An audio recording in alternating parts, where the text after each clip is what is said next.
Last lesson you have learned how to use if control statement. We're going to introduce here else control statement to if block. Okay, so why do you need else block? First of all, let me explain you that. Here we have two important things to check. If the marks is greater than or equal to 40, we're going to call the student as pass. Otherwise, the student is false, a fail actually. So what is happening here? We have two control statement and we are using if block. The problem is, let's say when you have 50 here, let me show you. So 50 is greater than or equal to 40, which is true. And in this case, the student has passed. We have shown the congratulations message.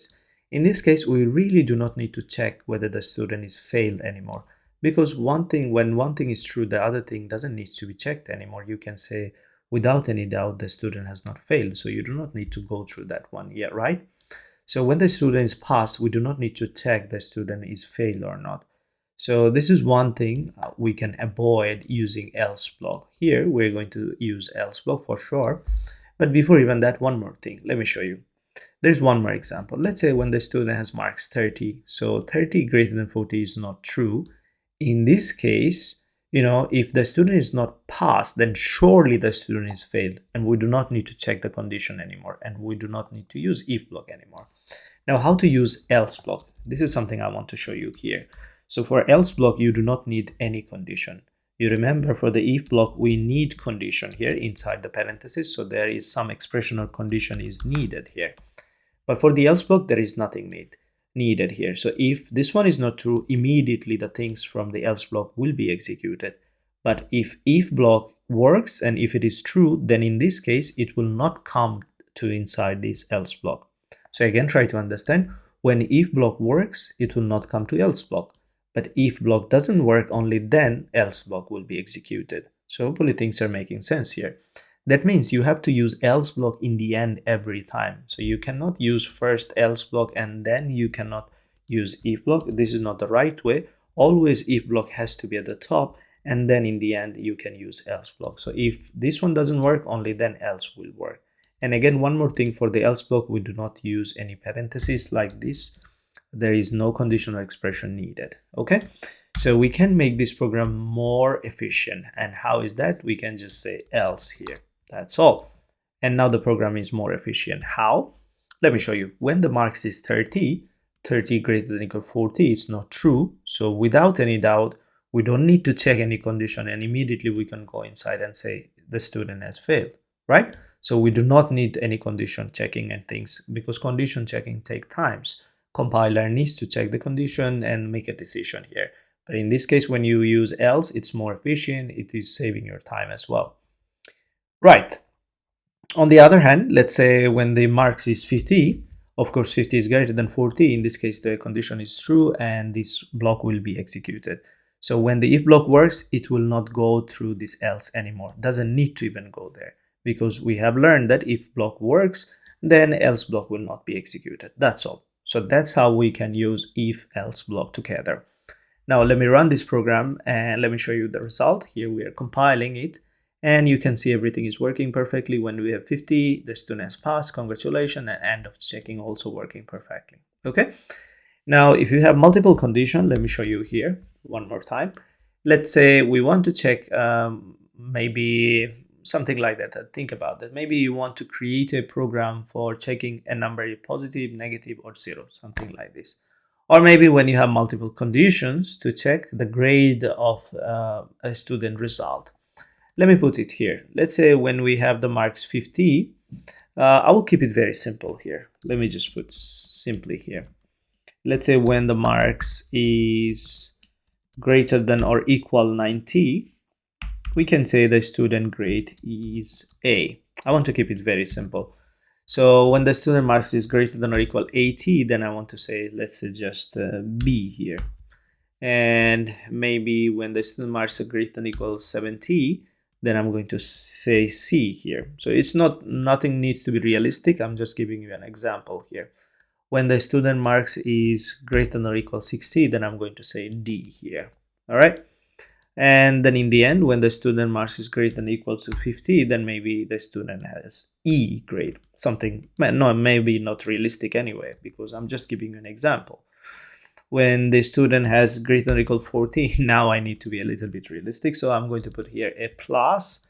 This one is going to be, let's say, A, and then I can use here a minus, and then here I'm going to use B, C, and finally D here. And if it is less than 40, in this case, we're going to say the student has failed, F. Okay. Now that we have quite many conditions, how we are going to handle this? Of course, inside the if block, we can keep all the conditions, all of them, and the last one maybe. Remember, the last one always we can use else, because if nothing works at the top, then the bottom one else will be, executed for sure. So let me just cut everything from here and let's create the way we want it. So here we are going to create few conditions, if, and then we are going to execute a statement here. So let's say printf, and the first one I will start with a plus, when we can say somebody has got a plus if the marks is greater than or equal to 90, right? So greater than equal to 90. Again, a program can be done many ways, but here I'm just trying to keep it simple so that at the beginning you got the concept, you get the concept of how to use if block, else block, and else if block, those kind of things anyway. So now I can copy this one and paste it here. These are just comment I have left for, just to understand that. So then if the marks is greater than or equal to 80, we can say it's A. And let me just copy this and paste it here down below real quick here. And we can say this time if it is greater than or equal to 70, then we are going to say A minus here. And maybe maybe let me just copy and paste very quickly, a few more time here. I'm going to do it real quick just to save time. Let me paste it here. Okay. All right, let's see how things are going here. If, then we can put something here, let's say printf, and then inside the printf we can show something. All right, that should be all for now.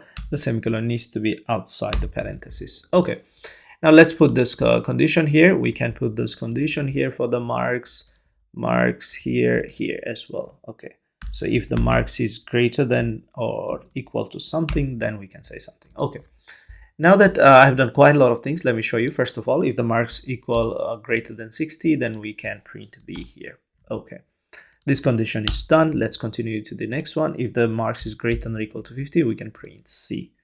All right, this one is also done. Let's move to the next one. If the marks equal to greater than 40, then we can print D. If the marks is less than 40, then in this case, we can say the student has failed, right? So here I'm going to print F. That's all. And we're basically done. Now there are quite many things we have done here. Let me just make it a bit smaller so that you can see things well. So here I'm making it a bit smaller. Okay. So how things will work here. When we have the marks 50, first at the beginning, it will check all the if block needs to be checked. So 50 greater than or equal to 90 is not true. So this if block will not execute it. Then we will check this one, 50 greater than or equal to 80, which is not true. If block will not be executed. 50 greater than 70, it's not true. It will not be executed. 50 greater than or equal to 60, it's not true. And this one also will not be executed. Here, 50 greater than or equal 50, which is true because 50 equal 50, right? So it will be true, and then this if block will work and it will print C. That's all. But even after that, we are not stopping, by the way, because if we have if block, we need to check that. Because that's how the if block works. So here what it will do, 50 greater than equal 40 is true, it will print D. 50 less than 40, which is not true, and this one will not work. But here we have two statement basically is going to be executed, and this is something we did not want, right? So let me run this program and let me show you what basically happening here. Here I'm going to make it a little bit bigger so that you can see the output. So here we have two output actually, C and D. This is something we did not expect it, right? Because there should be only one grade. And why it is happening? Because even though if this one is true, we are not stopping, we are moving because all the if block needs to be checked.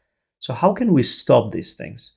We can use else block here, else if block actually. So the chaining looks like here, like this. Let me show you. If you have two statements, you can use something like this, if, else. Let me be real quick. You can do something like this. So if you have, two conditions, maybe you can say in the first one, if this one work, If this condition or expression work, then the if block will work. Otherwise, we'll go straight away to this else block. But if you have like a 3 condition that you want to check, then in this case, what you need to do here actually, let me just put it like this. If you keep it like this, now you have, let's say, 3 conditions. So if the first condition works, then it will go inside. If the first condition doesn't work, then you want to go to the next. So in this case, you want to have else if block, else if block. Okay. And if else if block doesn't work, only then you're going to go to the else block. That's how you can handle. Now, let's say you have 4 state condition that you want to control. In this case, you can use as many else if as you want. Now, let's say you have 5 condition that you want to check. So you can use as many else if, as I said already, you can use them as many as time as you want. So here, basically what is happening, if this condition is true, then nothing will be executed at the bottom.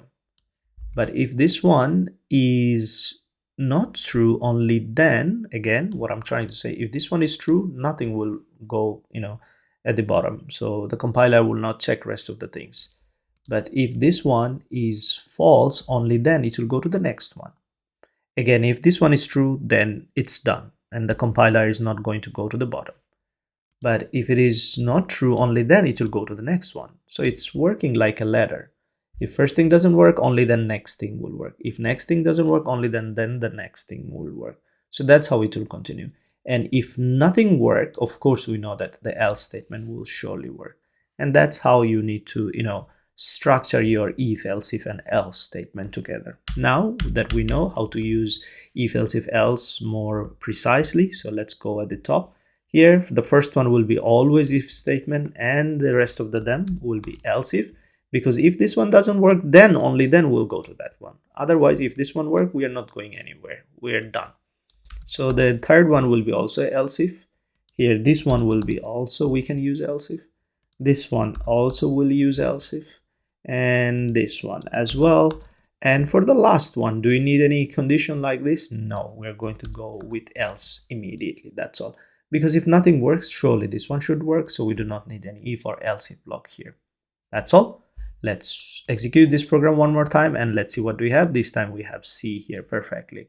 Now we can check with another, marks here. Let's see if I give here 80. So what will happen in this time? 80 greater than 90, is it true? No. So that means we can go down below. 80 equal or greater than 80, which is true. So it will print A. And since we are using else if and rest of them are also else if, so when it is done, we are not going at the bottom. We are done.